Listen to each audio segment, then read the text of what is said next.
Hello, ladies and gentlemen. Welcome back to Faith and Beyond TV.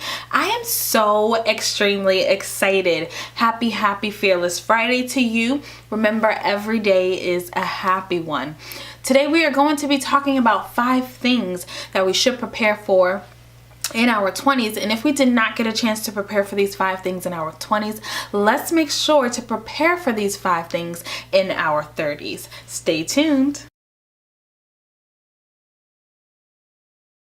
Okay guys, so if we are not already, we need to invest into a retirement account of some sort. It is our younger self responsibility to take care of our older self, so the time is now. Most employers invest into 401ks or 403bs for their employees. However, if your employer is not investing for you, don't worry. You can invest on your own. There are solo 401ks or even Roth IRAs that you can invest in, both of which accumulate compound interest. What is compound interest? Compound interest is the reinvesting of interest. So interest on top of interest, which is major. So in the description box below, I am going to have a compound interest calculator.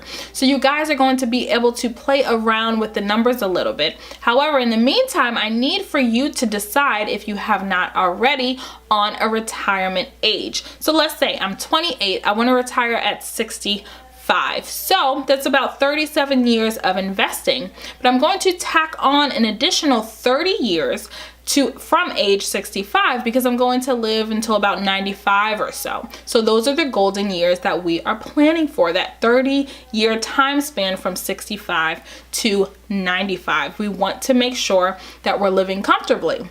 So in this compounding calculator, you are going to insert your initial investment, how many years you are going to be investing, at what monthly rate, because we're going to be investing into this retirement account monthly.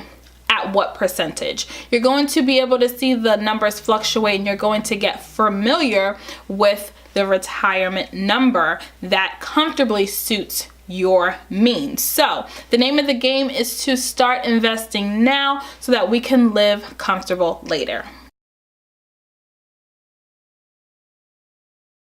Life insurance. Life insurance is extremely important. Who needs life insurance? If you are a young single professional, a young family, a business owner, the head of the household, or a mature employee, you need life insurance. Depending on how a retiree or a senior has handled their financial planning over the years will determine whether or not they need to invest into a life insurance policy. The different policies that are out there are term life, whole life, survivalship, universal, and variable universal life insurance policies. The most common policies are term life and whole life. Whole life being the more expensive policy that you have to pay in for as long as you are living. Term life being the more affordable policy. You can open up a 5-year, 10-year, 15, 20, or 30-year policy. However, after that time span, that policy will be no longer. My financial advisor, Mr. Dave Ramsey, recommends only a term life policy. He refers to a whole life policy as a cash value policy.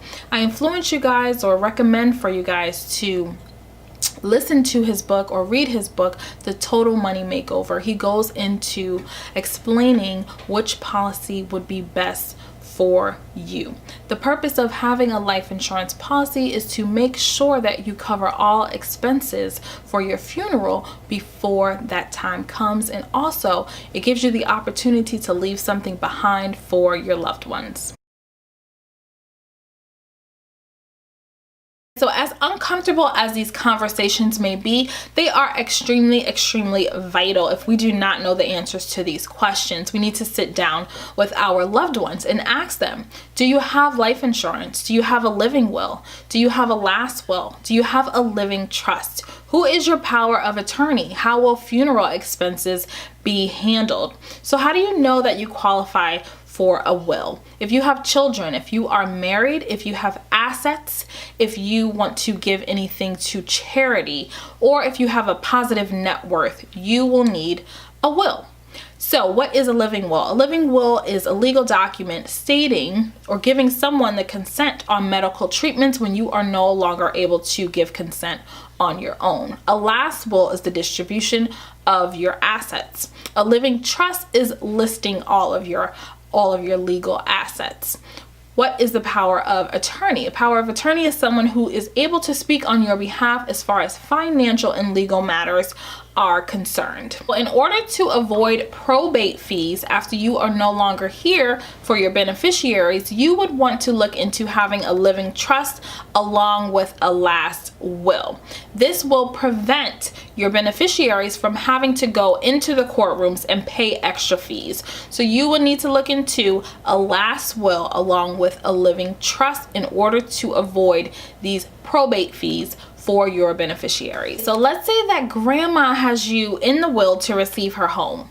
So along with that home, you're going to receive what the government calls inheritance taxes. Now, a lot of people are unaware of these inheritance taxes unless they had a friend or a family member who lost a loved one and received a home and also received these inheritance taxes. These inheritance taxes can be anywhere between $50,000 to $100,000 depending on how much the home is worth. And it does not matter if the home is paid off or not. You will still receive these inheritance taxes. However, there are ways around these inheritance taxes. So let's say we have this conversation with grandma while she's still living. We ask grandma to put our name on the deed while she's still living.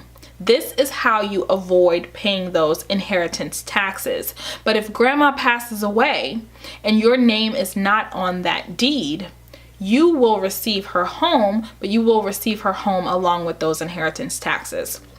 So guys, it is extremely, extremely important that we are sitting down and having these vital conversations with our loved ones, preparing now so that we won't have to figure it out later.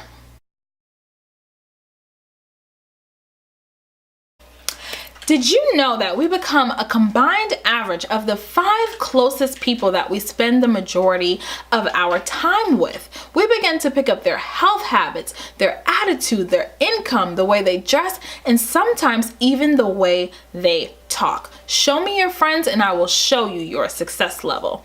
It is time to start choosing friends on purpose. We need to start asking ourselves, is this person an asset in my life? Are they adding value to my life? Or are they a liability? Are they taking away value? The power of association is so powerful. We will either increase our performance or decrease our performance based on the performance of our association. Remember, you cannot grow trees with rotten seeds. So remember to cut away of those rotten apples.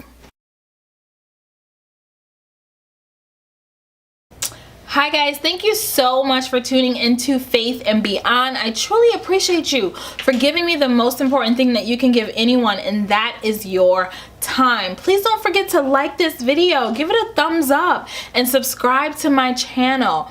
In the description box below, I'm going to have a documentary for you guys. It is called The Creature from Jekyll Island. It is literally going into detail about how the Federal Reserve System all got started. This gentleman literally dissects it. So I'm sure that you guys are going to absolutely love that. And also, I always want to give you guys a scripture so that we can stand and agree on. That scripture is going to be Proverbs chapter 13, verse 22, and that scripture reads, "A wise man leaves an inheritance for his children's children." I am so super excited that you guys tuned in today. Please, again, don't forget to like this video and follow me on Instagram and Twitter at _faithandbeyond. You can also find me on Facebook. It is my name, Faith Young. I hope that you guys have an awesome and incredible week, and I will see you next time. Bye-bye.